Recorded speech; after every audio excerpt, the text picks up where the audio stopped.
જંગલોમાંથી પસાર થઈને સાપ, અજગર, હિંસક પ્રાણીઓમાં રહીને જ્યારે એક બહેન, એક સ્ત્રી કે જે ખૂબ પછાત એરિયામાંથી નીકળીને બીજા પછાત એરિયામાં પહોંચી જાય છે અને ત્યાં એ પોતાનો તો વિકાસ કરે જ છે અને બાળકો, પરિવાર, સમાજના વિકાસમાં પણ અનેરી ભૂમિકા ભજવી દે છે. એવી બેનની વાત આજે હું કરવા જઈ રહ્યો છું. મિત્રો, મારી બેન નાયબ મામલતદાર. મિત્રો, મારી બેન નાયબ મામલતદાર એટલે નાયબ મામલતદાર શબ્દ સાંભળવો. વર્ષો પહેલા ગામડામાં નાયબ મામલતદાર શબ્દ સાંભળવો એટલે લાંબો લાગે અને આપણને એવું પણ થાય કે આ તો મામલતદાર કરતા પણ ઉપરનો હોદ્દો છે. મિત્રો, પણ આ નાયબ મામલતદાર સુધી એક સ્ત્રી, એક બેન, એક પછાત એરિયામાંથી નીકળીને બીજા પછાત એરિયામાં વર્ષો સુધી રહીને નાયબ મામલતદાર બની જાય છે ત્યારે આપણા બધા માટે, દરેક સમાજ માટે એક ગૌરવની વાત કહેવાય. સ્ત્રી કોઈ પણ હોય, પણ એ જે સ્ત્રી જ્યારે ખૂબ આગળ નીકળી જાય છે, ખૂબ એ વખતેના સમયમાં ભણતર પણ ખૂબ ઓછું અને એ ટાઈપિસ્ટ તરીકે જોબમાં જોઈન થાય છે. ટાઈપિસ્ટ ક્લાર્ક આપણે જે કહીએ, ટાઈપનો ક્લાર્ક, અને એમાં જોઈન થાય છે અને જબરજસ્ત સંઘર્ષ કરે છે. મિત્રો, આ મારી બેન નાયબ મામલતદાર એટલે રમીલાબેન અરવિંદભાઈ, જે એમનું મૂળ જે પિયર કહેવાય આરસોડિયા પણ પરિવારમાં એમના પપ્પા જીકે પરમાર ખૂબ જ ફેમસ. એ વખતે એમણે પણ લોકોને મદદ કરી. આ બાજુ એમના લગ્ન થાય છે અરવિંદભાઈ સાથે અને અરવિંદભાઈ પણ એટલા ઉમદા અને એકદમ સરળ વ્યક્તિત્વ, એકદમ તમે મળો તો તમને લાગે એમના ચહેરા પર હાસ્ય હોય, નિખાલસ વ્યક્તિત્વ. મિત્રો, અહીંયા રમીલાબેનની હું વાત કરી રહ્યો છું. રમીલાબેન પણ નાનપણથી એમના ચહેરા પર ક્યારેય તમે નિરાશા ના જોવો. એક સ્ત્રી તરીકે એ વખતે તો સ્ત્રીઓના ભણતરની, બહેનોના, મહિલાઓના ભણતર માટેની કોઈ સગવડો નહોતી. સમાજ પણ એટલો બધો જાગૃત નહોતો કે એક દીકરીને ભણાવીને નાયબ મામલતદાર સુધી પહોંચાડી શકે. મિત્રો, આ રમીલાબેન આરસોડિયા જેવા સપ્તેશ્વર, જે આપણું બહુ યાત્રાધામ મોટું છે, એ યાત્રાધામમાં નજીક આરસોડિયા ગામ છે, એ પણ ખૂબ ફેમસ છે વિશ્વ કક્ષાએ. આરસોડિયા એકલારાને ગામ જે છે ખરી ચૂનાની અંદર ભૌગોલિક રીતે ખૂબ જ વિખ્યાત છે. આવા ગામ પણ આમ એરિયા કહેવાય પછાત, ભલે પ્રખ્યાત હોય પણ ત્યાં જે પછાતપણું તો એ વખતે ખૂબ હતું. અને ત્યાંથી નીકળીને હિંમતનગરમાં પરિવાર આવે, ભણે. રમીલાબેન એક દીકરી, એક ગામ આરસોડિયાની દીકરી હિંમતનગરમાં આવીને ભણે છે. મિત્રો, આ મારા બેન છે, એટલે મારા કઝિન સિસ્ટર.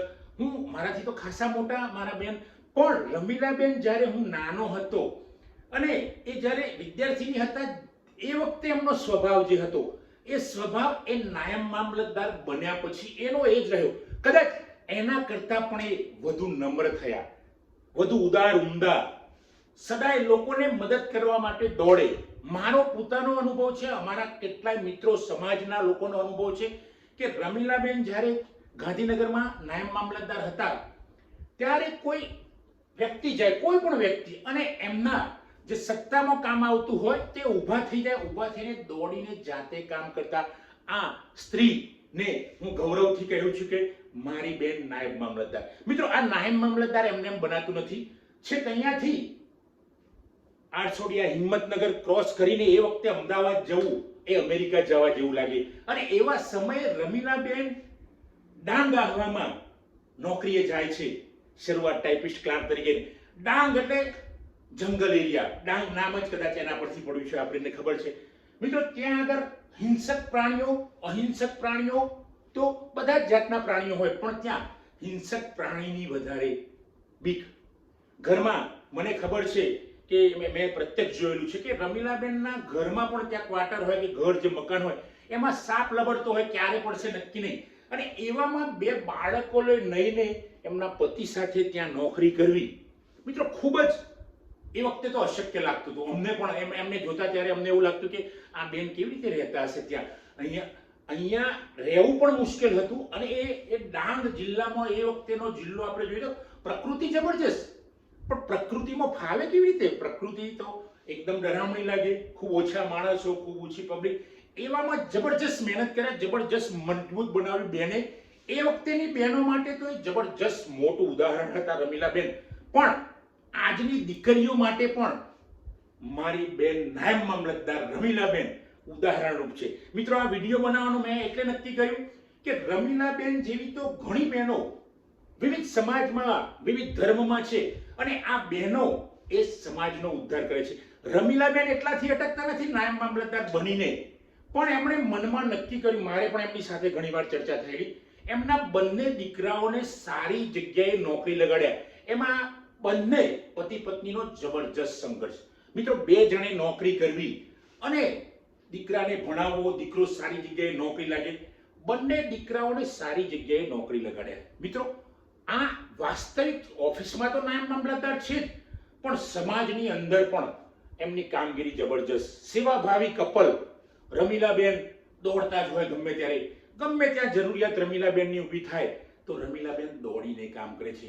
મિત્રો, આજે જો એક વર્ષો પહેલા, 40-50 વર્ષ પહેલા એક આપણા સમાજની, આપણા દેશની દીકરી નીકળીને ખૂબ પછાત એરિયામાં જાય છે અને ત્યાં વર્ષો સુધી સંઘર્ષ કરે છે અને આખરે છેલ્લા સમયમાં ગાંધીનગર કેપિટલ જેવા શહેરમાં એમની બદલી થાય છે અને ત્યારે તો વિકાસ થઈ ગયેલો ઘણો, પણ જે સંઘર્ષના પગથિયા હતા, આપણને એમ લાગે કે ભાઈ રમીલાબેન નાયબ મામલતદાર બની ગયા, પણ રમીલાબેને જે એક એક પગથિયું, એક એક પથ્થરની ઠોકર ખાઈને પર્વત પર ચઢાણ કર્યું છે, એ આપણે ખરેખર જોવું જોઈએ. આવી બહેનોને તો હું ખરેખર વંદન કરું છું, કારણ કે આવી બહેનો જો સમાજમાં હશે, દરેક સમાજમાં, દરેક ધર્મમાં, હું તો કહું દુનિયામાં, તો આપણા માનવ જાતનો વિકાસ ક્યારે અટકશે નહીં. કારણ કે આ બહેનો જબરજસ્ત સંઘર્ષ કરે. જે જબરજસ્ત સંઘર્ષ કરે મિત્રો, એ ખૂબ પ્રેમાળ હોય અને આ રમીલાબેનનો મારો જાત અનુભવ છે. રમીલાબેન એ વખતે મળે કે આજે મળે, એ એમનો જે ચહેરો, એમનો સ્વભાવ આજે પણ બદલાયો નથી. મિત્રો, જબરજસ્ત પ્રવૃત્તિમય રહેવું, દરેકને મદદરૂપ થવું, પરિવારને મદદરૂપ થવું, સમાજને મદદરૂપ થવું, આ એમનો જાણે કે મોટો ના હોય, એમનો જીવન મંત્ર ના હોય. તો આજની દીકરીઓને હું કહું છું, આજના દીકરાઓને કહું છું કે એ વખતેના સમયમાં અહીંયાથી ડાંગ પહોંચતા પહોંચતા લગભગ 2 દિવસ લાગે. મિત્રો, આજે તો ડાંગ કદાચ 24 કલાકમાં જઈને, આરામથી જઈને આવીએ તો આવી જાય, કારણ કે આપણી પાસે ગાડીઓ આવી ગઈ છે, ઘણા વ્હીકલો. પણ એ વખતે આરસોડિયા, હિંમતનગરથી અથવા તો રેવાસથી ડાંગ પહોંચવું એટલે મિત્રો 2 દિવસ બગડે એવું લાગે. આવા સમયે બેન ડાંગ આવવામાં રહ્યા, દીકરાઓને ભણાવ્યા.